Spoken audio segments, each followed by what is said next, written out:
Margaret Williams sat in her car outside the imposing Victorian house, her hands gripping the steering wheel until her knuckles turned white. The for rent sign swayed gently in the autumn breeze, creaking with each movement. After 3 months of searching, this was the only place she could afford that was large enough for her and her 7-year-old daughter, Emma. The house looked tired, its paint peeling in places like old skin, but it had good bones. The realtor had explained that the rent was surprisingly low because the previous tenants had left suddenly, though he'd been vague about the reasons. Margaret didn't have the luxury of being picky. Her divorce settlement barely covered their basic needs, and her part-time job at the local bookstore wasn't enough to secure anything better. Emma pressed her face against the passenger window, her breath fogging the glass.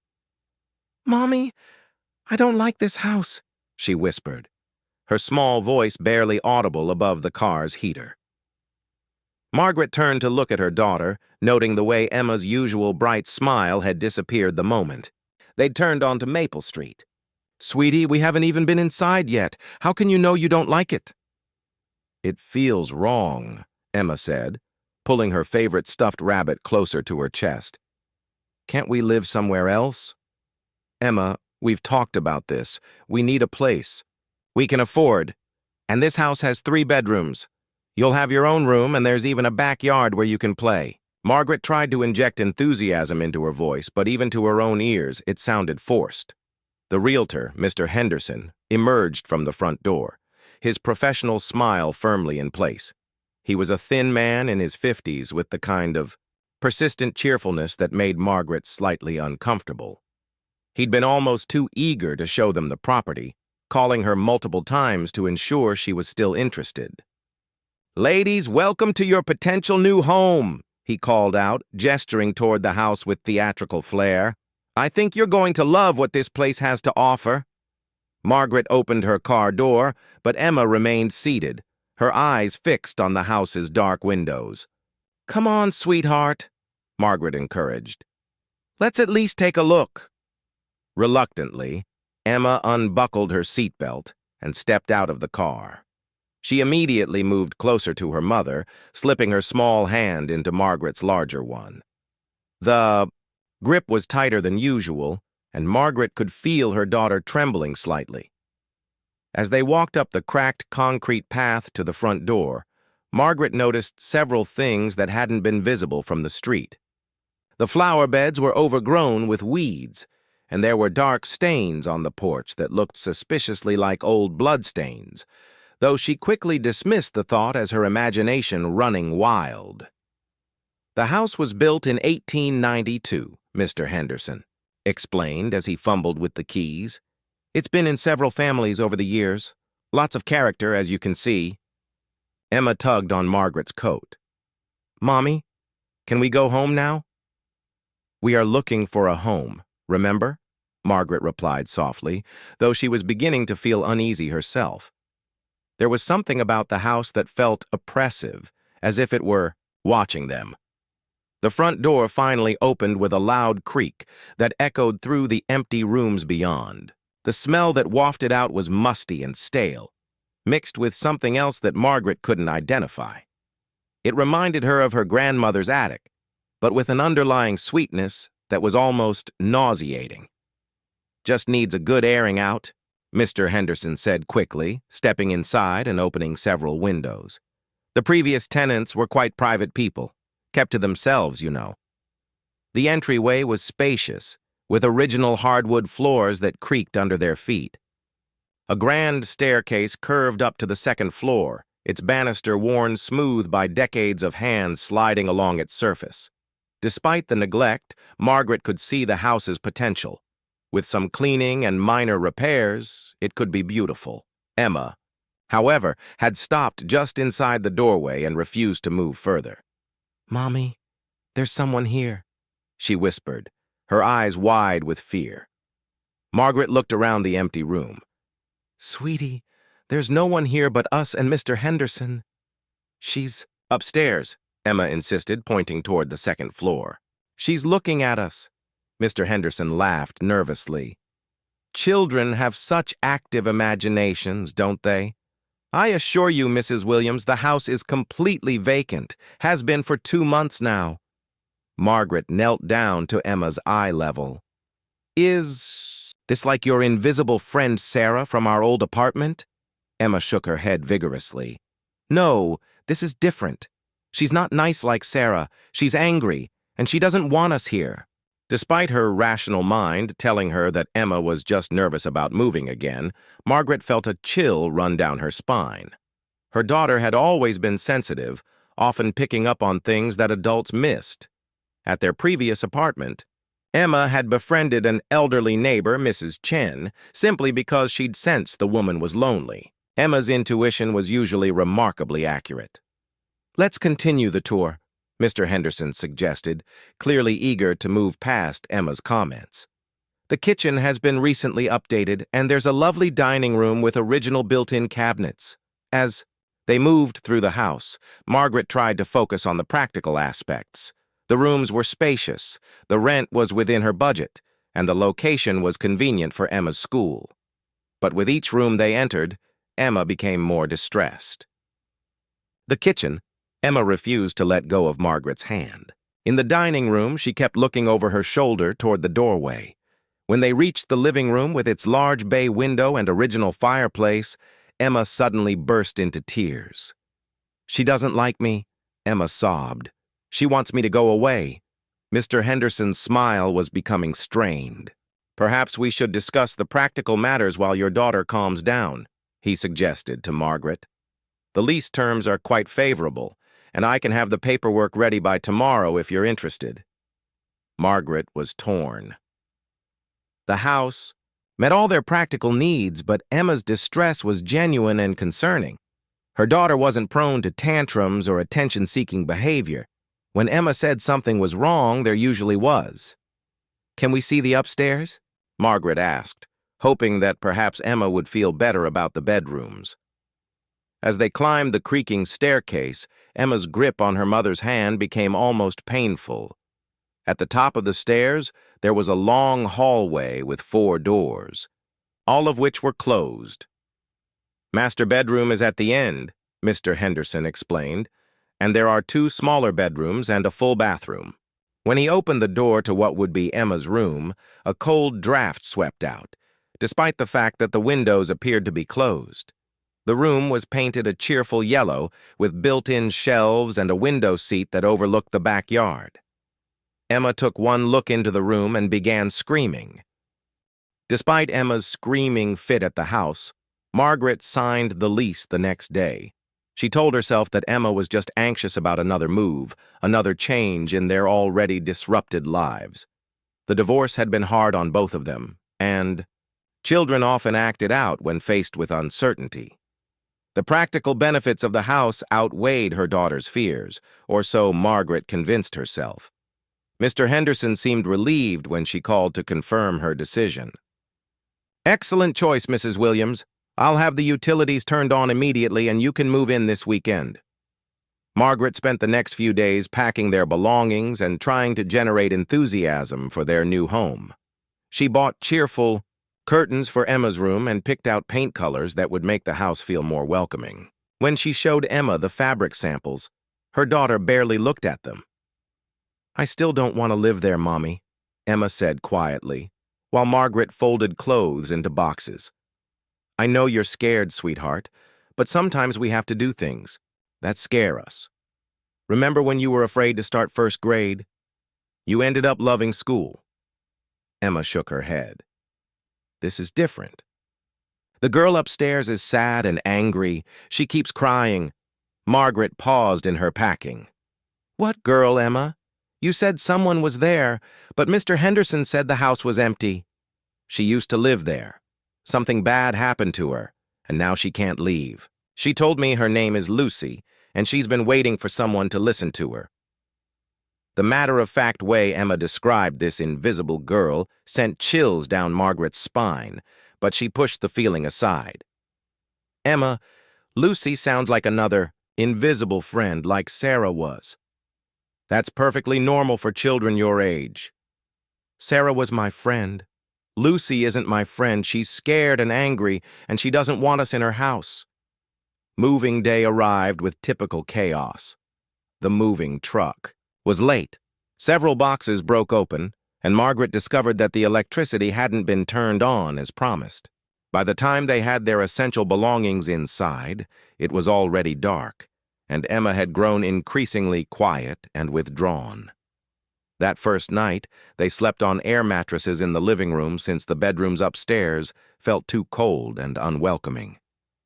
Margaret had brought battery-powered lanterns, which cast dancing shadows on the walls that seemed to move with a life of their own. Emma lay awake long after Margaret had fallen into an exhausted sleep. Around midnight, she heard it for the first time, the sound of footsteps pacing back and forth in the room directly above them. The footsteps were light, like those of a child, and they continued for hours. When Emma tried to wake her mother, Margaret mumbled something about the house settling and rolled over. The footsteps continued until dawn. Over the next week, Margaret threw herself into making the house livable. She scrubbed floors, washed windows, and began painting the downstairs rooms. The physical work helped distract her from the growing list of things that bothered her about their new home. The house was always cold, despite the fact that the heating system seemed to be working properly. Doors that she clearly remembered closing would be found standing open. Several times she heard what sounded like a child crying somewhere in the house, but when she investigated, she found nothing. Emma, meanwhile, was becoming increasingly withdrawn. She refused to play in her room, insisting on staying close to Margaret at all times. Her appetite disappeared, and she developed dark circles under her eyes from lack of sleep. "She walks around all night," Emma told Margaret over breakfast one morning. "She keeps looking for something, but she can't find it." "Who walks around, sweetheart?" "Lucy. She's looking for her mother. Someone hurt her, and her mother never came to help her." Margaret's coffee cup paused halfway to her lips. "Emma, where are you getting these ideas?" Lucy tells me. She shows me pictures in my head of what happened. There was a man who wasn't nice to her, and he locked her in the closet when she tried to tell her mother. The detail in Emma's story was disturbing, but Margaret tried to rationalize it. Children were exposed to so many things through television and conversations they overheard. Emma was probably processing her own fears about their new situation through this imaginary friend. That afternoon, while Emma was at school, Margaret decided to research the house's history. She visited the local library and asked the librarian about records for 1247 Maple Street. Mrs. Patterson, the elderly librarian, looked uncomfortable when Margaret mentioned the address. "Oh, that house. Yes, we do have some records. Are you thinking of buying it?" "We're renting it. We just moved in last week." Mrs. Patterson's expression grew more concerned. "I see. Well, the house has had many owners over the years. Some families have been very happy there, and others haven't." The librarian hesitated before pulling out a thick folder. "There have been some unfortunate incidents over the decades. Nothing recent, you understand, but the house does have a rather sad history." Margaret opened the folder and found newspaper clippings dating back to the early 1900s. The first article that caught her attention was from 1924. "Local girl missing, family seeks information." The article described the disappearance of 8-year-old Lucy Morrison, who had vanished from her home at 1247 Maple Street. According to the report, Lucy's mother had been working late at the local factory, and when she returned home, she found the house empty. Lucy's stepfather claimed the girl had run away after being disciplined, but neighbors reported hearing a child screaming earlier that evening.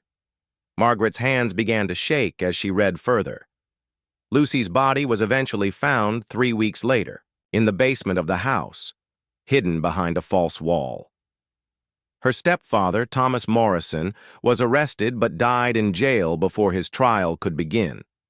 Another article from 1931 described a family that had fled the house in the middle of the night, claiming they were being terrorized by the ghost of a little girl. In 1945, a young mother had suffered what was described as a nervous breakdown after living in the house for only 2 months. She insisted that a dead child was trying to communicate with her. The pattern continued through the decades.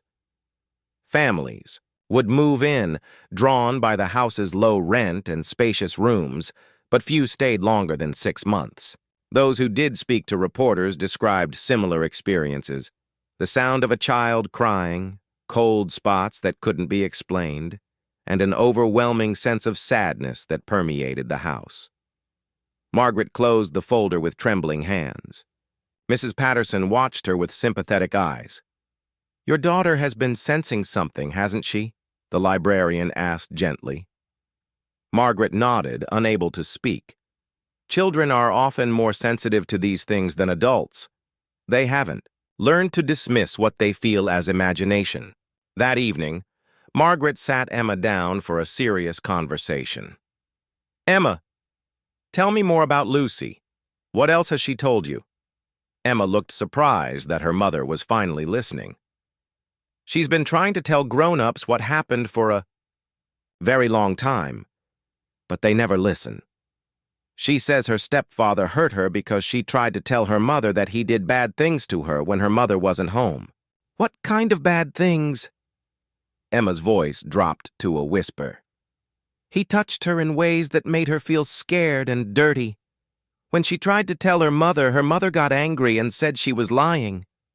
So Lucy tried to run away, but he caught her and he made her go away forever."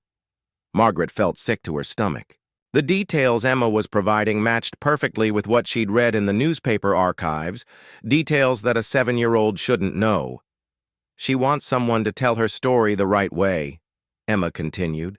"She wants people to know that she wasn't lying and that she tried to be good." That night, Margaret hardly slept. Every creak of the house, every whisper of wind against the windows made her jump. Around 3 in the morning, she heard Emma talking softly to someone in the living room where they were still sleeping. "I know you're sad, Lucy," Emma was saying. "My mommy is starting to believe me now. Maybe she can help you." Margaret woke the next morning to find Emma sitting at the kitchen table, drawing with intense concentration. The picture showed a little girl with dark hair standing next to a tall, scary-looking man. In the background was a house that looked remarkably similar to their current home.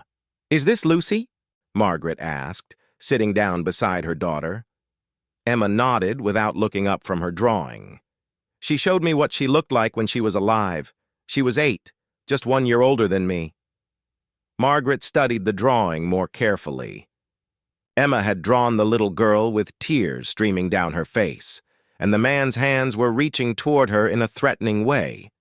The level of detail was disturbing for such a young artist. "She told me more things last night," Emma continued, adding shadows to the house in her drawing. "She said her stepfather told everyone she was a bad child who made up stories for attention. But she wasn't bad, Mommy. She was just scared." Margaret's heart ached as she watched her daughter carefully color in Lucy's dress. "What else did she tell you?" She said her mother worked very hard and was tired all the time. When Lucy tried to tell her about the bad things her stepfather did, her mother didn't want to hear it. She said Lucy was jealous of her new father and was making up lies to get attention. The parallels between Lucy's story and their own situation weren't lost on Margaret. She, too, was a single mother, struggling to make ends meet, trying to create a stable home for her daughter after a difficult divorce. How easy would it be to dismiss a child's fears as imagination or attention-seeking behavior? That afternoon, Margaret called in sick to work and spent the day at the library, digging deeper into the Morrison family history. She learned that Lucy's mother, Helen, had married Thomas Morrison just 6 months after her first husband died in a factory accident. Helen worked double shifts at the textile mill to support the family, leaving Lucy alone with her stepfather for hours at a time. The newspaper accounts painted Thomas Morrison as a well-respected member of the community. He was described as a devoted stepfather who had generously taken on the responsibility of raising another man's child. When Lucy disappeared, he played the role of the concerned parent, organizing search parties and pleading with the community for help finding his stepdaughter. It was only after Lucy's body was discovered that a different picture began to emerge. Several neighbors came forward to report that they had heard arguing and crying coming from the Morrison house, but they had assumed it was normal childhood discipline. One neighbor mentioned seeing Lucy with unexplained bruises, but when questioned, the girl had claimed she was clumsy and fell frequently. Margaret found herself crying as she read the accounts. Lucy had been failed by every adult who should have protected her. Her mother had chosen to believe her new husband over her own daughter. The neighbors had ignored signs of abuse. Even after her death, Lucy's story had been overshadowed by the community's shock that such a respectable man could be capable of such violence. When Margaret returned home that evening, she found Emma waiting for her with another drawing. This one showed Lucy standing in a dark basement, looking up toward a small window. The child in the picture appeared to be reaching for something just out of reach. "She wants to show you where it happened," Emma said quietly. "She's been waiting so long for someone to see." Margaret felt a chill run through her. "Show me what, sweetheart?" "Where he hurt her. Where she tried to hide. She says there are things down there that prove she wasn't lying." Against her better judgment, Margaret found herself agreeing to explore the basement. She had avoided going down there since they'd moved in, telling herself it was because the stairs looked unsafe and the lighting was poor. Armed with flashlights, Margaret and Emma descended into the basement.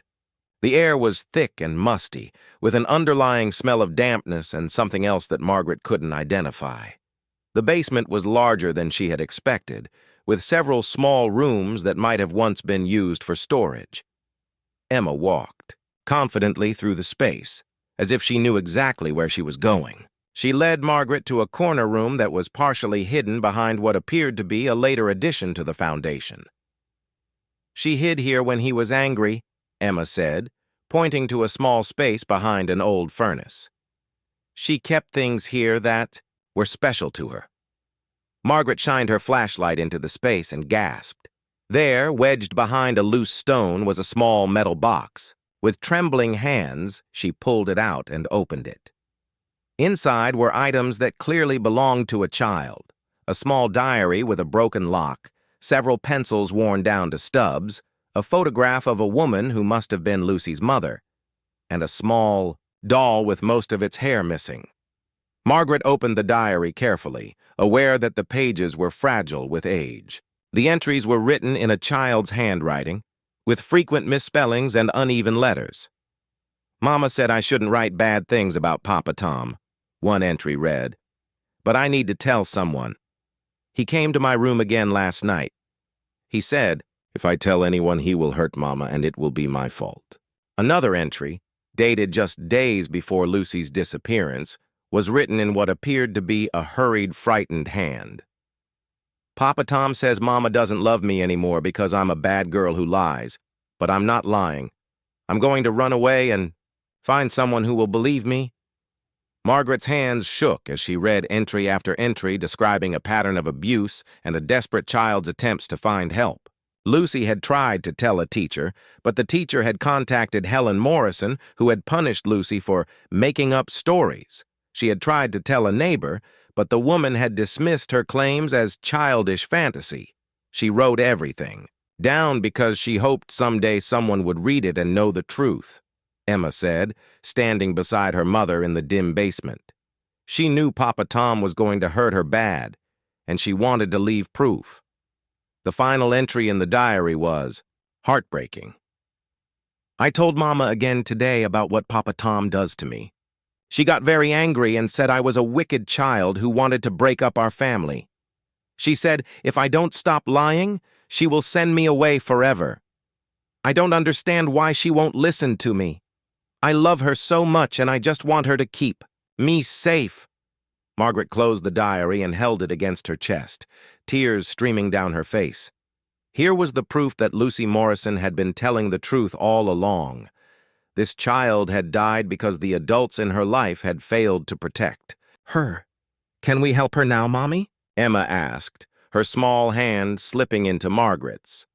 Margaret looked at her daughter in the dim light of the basement and realized how close she had come to making the same mistake as Lucy's mother. She had been dismissing Emma's concerns, attributing them to imagination and adjustment difficulties. But Emma had been trying to tell her something important, just as Lucy had tried to tell the adults in her life. "Yes, sweetheart," Margaret said firmly. "We're going to help Lucy. We're going to make sure people know what really happened to her." As they climbed the stairs back to the main floor, Margaret felt a change in the house's atmosphere. The oppressive weight that had been pressing down on them since they'd moved in seemed to lift slightly, as if something that had been held too tightly was finally being released. That night, for the first time since they'd moved in, the house was quiet. Emma slept peacefully, and Margaret didn't hear the sound of footsteps pacing overhead, but she knew their work was far from over. Lucy had waited nearly a century for someone to listen to her story. Now it was time to make sure that story was told. The next morning, Margaret sat at her kitchen table with Lucy's diary spread before her, trying to decide what to do with the evidence they had discovered. Emma sat across from her, quietly eating cereal while occasionally glancing toward the empty chair at the head of the table. "Is Lucy here now?" Margaret asked softly. Emma nodded. "She's happy that you found her box. She says it's the first time in a very long time that a grown-up has listened." Margaret felt the weight of responsibility settling on her shoulders. This wasn't just about helping a ghost find peace. It was about giving voice to a child who had been silenced by the very people who should have protected her. She decided to start by contacting Detective Ray Kowalski, whom she had met briefly during her divorce proceedings. Ray specialized in cold cases and had a reputation for being thorough and compassionate. If anyone would take Lucy's story seriously, it would be him. When Margaret called the police station, she struggled to explain the situation without sounding completely insane. "Detective Kowalski, this is Margaret Williams. I need to speak with you about a very old case involving a child who died at my house in 1924. "Mrs. Williams, I remember you. What kind of evidence are we talking about?" "I found a diary and some personal effects that belong to Lucy Morrison, the child who was murdered at 1247 Maple Street." There was a long pause before Detective Kowalski spoke again. "I know that case. It's been bothering investigators for decades. The official report never sat right with a lot of people. Can you bring the items to the station this afternoon?" Margaret felt a surge of hope. Finally, an adult was willing to listen. That afternoon, Margaret and Emma sat in Detective Kowalski's office while he carefully examined Lucy's diary and the other items from the metal box. The detective was a large man with kind eyes and gentle hands that handled the fragile evidence with great care. "This handwriting matches samples from Lucy's school records," he said after comparing the diary to official documents. "And the details she describes, they align with things we suspected but could never prove." Emma had been unusually quiet during their visit to the police station, but suddenly she spoke up. "Lucy wants to show you something else. She says there are more things hidden in the house." Detective Kowalski looked from Emma to Margaret with raised eyebrows. Margaret took a deep breath and explained about Emma's unusual sensitivity and the communications she claimed to have with Lucy's spirit. "I know how it sounds," Margaret said, "but Emma has been accurate about details she couldn't possibly have known. Details that match the historical records perfectly." The detective leaned back in his chair, studying Emma's serious face. "You know what? I've been investigating crimes for 23 years, and I've learned to listen when someone has information, regardless of the source. If Lucy has more to show us, I'm willing to take a look." That evening, Detective Kowalski met them at the house, accompanied by a forensics specialist named Dr. Sarah Chen. Emma led them confidently through the house, stopping at locations where she claimed Lucy was directing her. In the dining room, Emma pointed to a loose floorboard near the window. When they pried it up, they found a small cloth bag containing Lucy's report cards and a letter she had apparently written to her deceased father, asking him to protect her from the bad man who hurts me. In Lucy's former bedroom, Emma indicated a section of wall that looked slightly different from the rest. Dr. Chen's equipment detected a hollow space behind the plaster. When they carefully opened it, they discovered Lucy's school photos and a small wooden carving that appeared to have been made by a child. But the most significant discovery came when Emma led them back to the basement, to a different corner than where they had found the diary. She stood before what appeared to be a solid wall and said firmly, "Lucy says to look here. She says this is where he put her when he was done hurting her." Dr. Chen examined the wall carefully and found evidence that it had been built over an existing structure. "This looks like it was constructed quickly, probably as a way to hide something," she explained. With Detective Kowalski's permission, they began carefully removing stones from the wall. What they found made Margaret's blood run cold. Behind the newer wall was a small space, barely large enough for a child, with iron rings embedded in the stone walls. "This was where he kept her when she tried to run away," Emma said, her voice barely above a whisper. "She says he told her mother that Lucy was visiting relatives, but really she was locked down here." Dr. Chen was taking photographs and collecting samples when Emma suddenly grabbed her mother's arm. "Lucy says there's one more thing. Something that will make sure everyone knows she was telling the truth." Emma led them to the far corner of the basement, where she pointed to what appeared to be just another section of stone wall. But when Dr. Chen examined it closely, she found scratching in the stone. Someone had carved words into the wall with something sharp. "Help me" was carved in shaky letters, followed by "Papa Tom hurts me" and "Mama please come." The carvings were clearly made by a child, the letters uneven and desperate. In the bottom corner, barely visible, was carved LM 1924, Lucy Morrison's initials, and the year she died. Detective Kowalski stood in the basement, looking at the evidence they had uncovered, and Margaret could see the anger building in his eyes.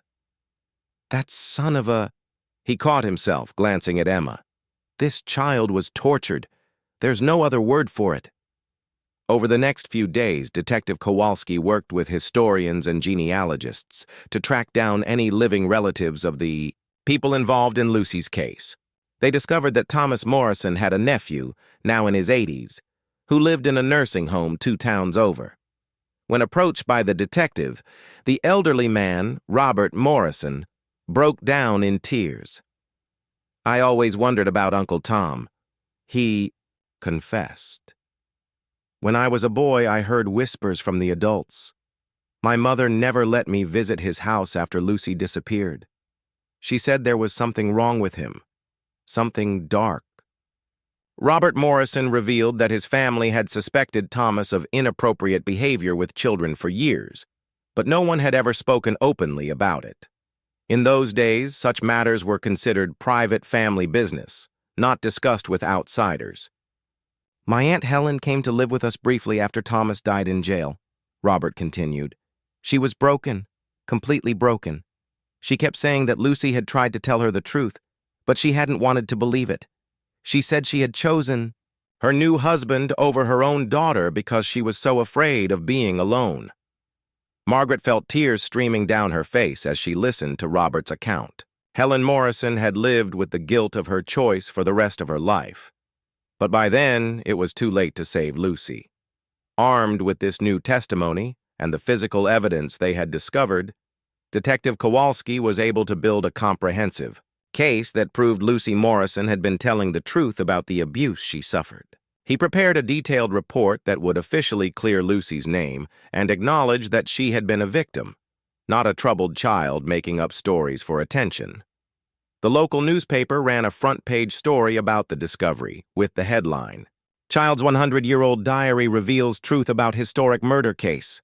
The article included excerpts from Lucy's diary and described how a sensitive little girl named Emma had helped uncover the truth. On the night the article was published, Margaret and Emma sat in their living room, which no longer felt cold or oppressive. The house felt peaceful for the first time since they had moved in. "Is Lucy happy now?" Margaret asked her daughter. Emma looked toward the staircase and smiled. "She says thank you. She says she's not angry anymore because people finally know she wasn't lying. She says she can rest now." Margaret felt a profound sense of accomplishment mixed with sadness. They had given Lucy Morrison what she had been desperately seeking for nearly a century, someone who believed her story and was willing to fight for the truth. Word of Lucy Morrison's story spread far beyond their small town. Margaret received phone calls from journalists, paranormal investigators, and historians who wanted to learn more about the case. But the most meaningful contact came from Dr. Amanda Foster, a child psychologist who specialized in historical trauma and its impact on families and communities. Dr. Foster drove from the State University to meet with Margaret and Emma. She was a warm woman in her 40s with an easy smile and a gentle way of speaking that immediately put Emma at ease. "What you've uncovered here is incredibly significant," Dr. Foster explained as they sat in the living room that had once felt so threatening. "Not just because you've solved a century-old murder case, but because you've given voice to a child who represented thousands of other children whose stories were never believed." Emma sat curled up next to her mother, listening intently. "Is Lucy the only one?" she asked. "Unfortunately, no, sweetheart. Throughout history, many children have tried to tell adults about people who were hurting them, but they weren't believed. What makes Lucy's story special is that she left behind proof. And now, thanks to you and your mother, that proof has been found." Dr. Foster proposed creating a documentary about Lucy's case, not to sensationalize the supernatural aspects, but to educate people about the importance of listening to children and believing them when they report abuse. She wanted to use Lucy's story as a teaching tool for parents, teachers, and social workers. Margaret was hesitant at first. The attention had been overwhelming, and she worried about the impact on Emma. But when she discussed it with her daughter, Emma was surprisingly enthusiastic about the idea. "Lucy wants her story to help other kids," Emma said. "She doesn't want other children to go through what she went through." Over the following weeks, Dr. Foster worked closely with Detective Kowalski and the local historical society to piece together a comprehensive picture of Lucy's. 2 years after they had first moved into the house on Maple Street, Margaret stood in the same spot where she had once gripped her steering wheel in desperation, looking at their home with entirely different eyes. The house that had once seemed dark and foreboding now looked warm and welcoming, with flower boxes under the windows and a swing hanging from the old oak tree that Emma had specifically requested for her 9th birthday. The transformation hadn't happened overnight. After Lucy's spirit had found peace, Margaret and Emma had worked together to make the house truly theirs. They had painted every room, refinished the hardwood floors, and filled the spaces with laughter, music, and the comfortable chaos of daily life. But more than the physical changes, the house felt different because the people living in it had changed. Emma had grown into a confident, articulate child who was known at school for her kindness and her uncanny ability to sense when other children were troubled. She had learned to use her sensitivity as a gift rather than a burden, and she often helped her classmates work through problems by simply listening to them with the same careful attention she had once given to Lucy. Margaret had also discovered strengths she hadn't known she possessed. Her work with the local child advocacy organization had led to a full-time position as a family liaison, helping parents navigate the complex systems designed to protect children. She had found her calling in being the voice for families who felt unheard, just as she and Emma had once been Lucy's voice. The documentary about Lucy's story had indeed made a significant impact. Schools across the country were using it as a teaching tool, and Margaret regularly received letters from educators, social workers, and parents who said the film had changed how they listened to children. Some letters came from survivors of childhood abuse who said that seeing Lucy's story validated had helped them process their own experiences. One particularly moving letter came from a teacher in California who wrote, "After watching your documentary, I realized that I had been dismissing a student's concerns about her home situation as attention-seeking behavior. I took her seriously and reported what she told me, and we were able to get her the help she needed. Your daughter's courage in speaking up for Lucy saved another little girl." Emma had kept that letter in a special box in her room, along with other mementos from their journey with Lucy. Sometimes Margaret would find her daughter reading through the letters, a serious expression on her young face. "Do you ever miss talking to Lucy?" Margaret asked one evening as they worked together in the garden that now bloomed with the flowers they had planted in Lucy's memory. Emma considered the question carefully, as she did most things. "Sometimes I miss her, but I'm happy that she's not sad anymore, and I learned something important from her." "What's that?" "That when children try to tell adults something important, the adults should listen. Even if it sounds impossible or scary, children usually know when something is wrong." Margaret paused in her weeding to look at her daughter, struck, once again, by the wisdom that seemed far beyond Emma's years. "You're absolutely right. I'm sorry it took me so long to really listen to you." Emma smiled and hugged her mother, getting dirt from her gardening gloves on Margaret's clean shirt. "You listened when it mattered most. That's what Lucy always said. Sometimes people need time to be ready to hear the truth."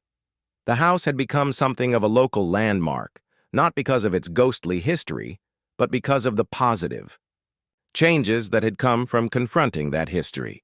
The local historical society had placed a small plaque near the front door that read, "In memory of Lucy Morrison, 1916-1924, and all children whose voices have been silenced. May we always listen. May we always believe." Margaret and Emma had attended the dedication ceremony for the plaque, along with Detective Kowalski, Dr. Foster, and several dozen community members. The ceremony was simple but moving, with several speakers emphasizing the importance of protecting children and believing them when they report abuse. Robert Morrison, Thomas Morrison's elderly nephew, had also attended the ceremony.